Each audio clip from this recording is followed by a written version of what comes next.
It's been a while since I've done one of these reviews, because it's been a while since I've done some of the movies. So we're talking about Godzilla. Oh, let me pull it up. Not that I don't know it, it's more that I want to have it in front of me. Oh, I hate this disc here is loose, this case is bad. Anyway, ignoring that. Godzilla against Mechagodzilla. Should I say? Oh, no, wrong way. Haha, that one. Godzilla against Mechagodzilla. It is so far my favourite of the Millennium Era. We've watched 4 films so far, and we've got 6 more to go. 2 more to go, and there's 6 films. There we go. Thank you. Brain, catch up. Sorry, Brad. So yeah, I think there's certain advantages to it. This film is short. It's 90 minutes. But I feel like it does a lot more than, like, any of the other Kaiju films do. Like, it just seems to do a lot more, like, all round. Everything seems to be better. Like, at least in my opinion. You start off with, like, this disgraced, try to remember the terms, because it's not like an army, but it's like, yeah, Japan's self-defense force. Disgraced member of the team that, basically accidentally killed a bunch of people. During a Godzilla attack. Not like purposely, just like, yeah, accidentally reversed a vehicle and they crashed and went dead. Anyway, so you have that, and she's kind of like disgraced, but then it ends up basically being the pilot for Mechagodzilla, which is cool. Can we admit that Mechagodzilla, or Kaiju, as he's called in this film, it is the coolest. Like, it basically looks the same as like most of the other Mechagodzillas. Let's be honest. They didn't change much. Obviously, it doesn't have like the spinny head, or I don't think does he have the shield? No, he doesn't have the shield. I'll try to think of the other, but he does fire like missiles out of fucking everything, which is cool. Yeah, this sorry, my screen has just gone dead. Oh, there we go. My PC decided to restart. Well, that's rather rude of it. Anyway, I'll ignore that. So, sorry, my other PC decided to restart. I was like, just had it open so I could like scroll through it. Anyway, it doesn't matter. We can talk about the film without it. How rude of you, PC. How rude. Yeah, so Mechagodzilla in this one, so what Japan does is, like, Godzilla keeps attacking, and in this, smartly, Japan's like, well, we'll get some of our best scientists together to come up with an idea, and basically we have the bones of Godzilla from the 1954 film, so you have Godzilla's bones there, and they're like, oh, cool, let's make something of this. So yeah, they just go, fuck it, let's get all the scientists together, build us a weapon. The other thing I'd like about this is, I think it's mentioned offhand, like, people are like, what the fuck, Japan's done? What? I would love just, like, all the other nations of the world just going, I'm sorry, the what? I'd love, like, a kind of an arms race of, like, other countries that are just like, what the fuck?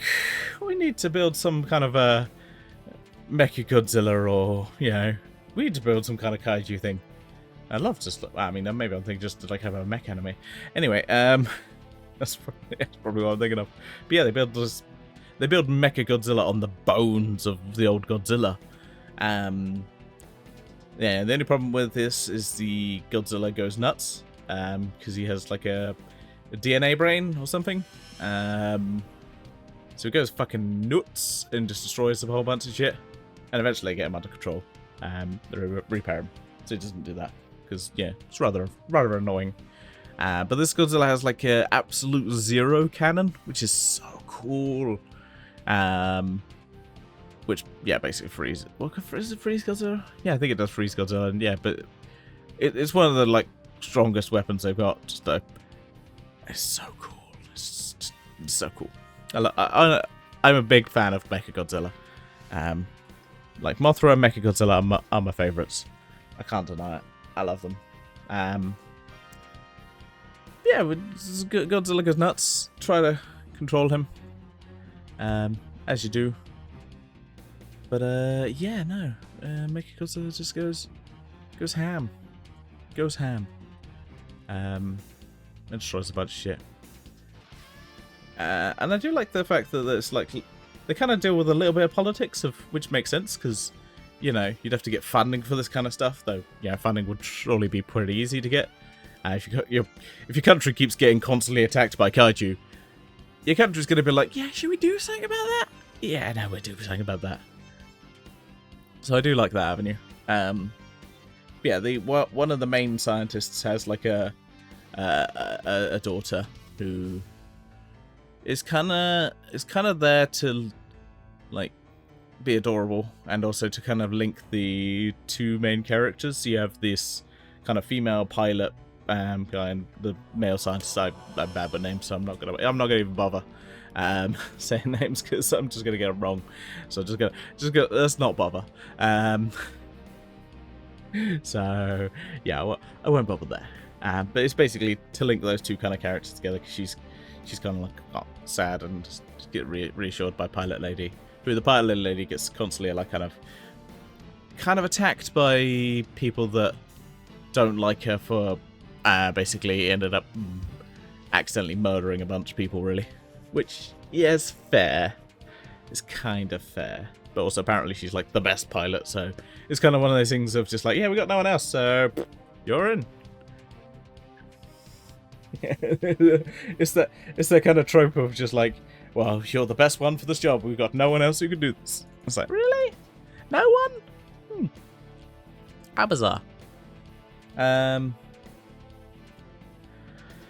Yeah.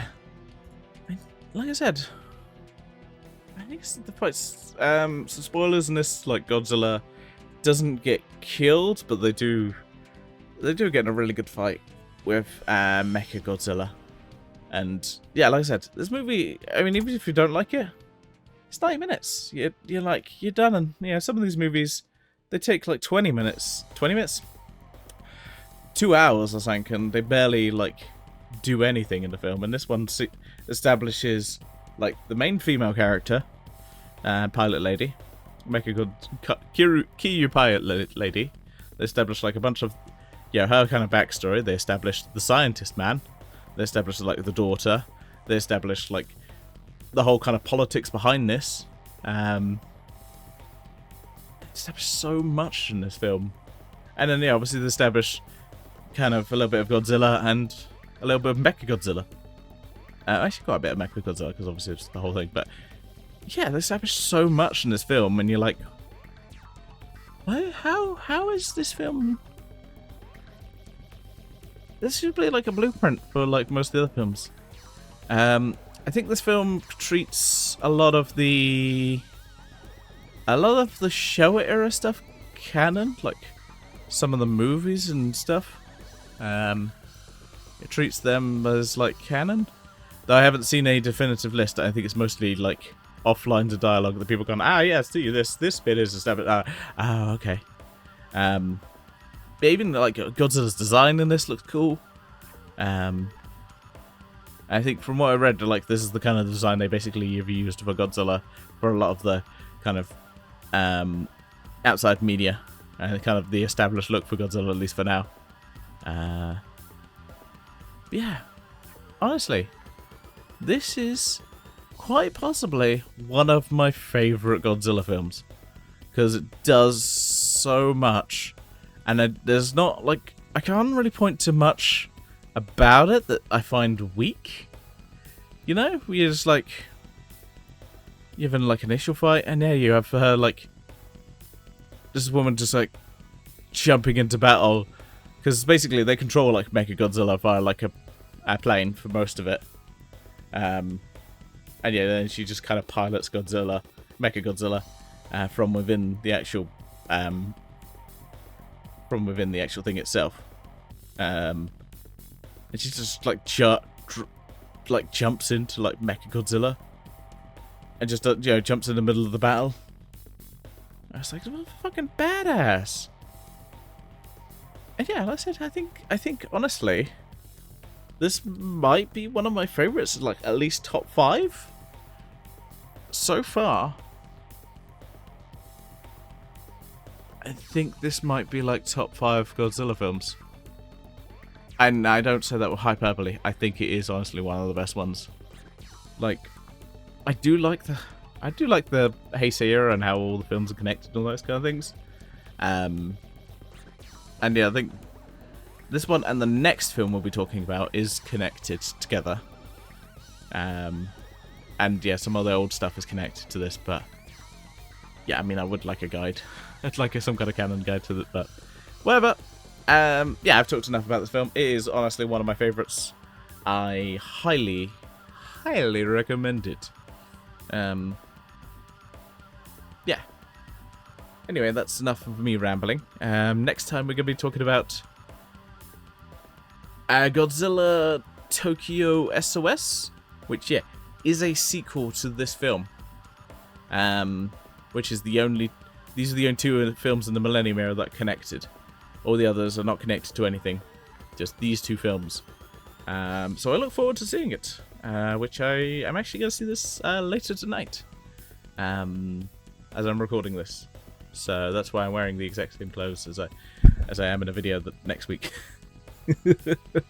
Anyway, it's time for me to sign off. So for now, I say to you all, live long and prosper. And hopefully, I'll see you for Godzilla Tokyo SOS.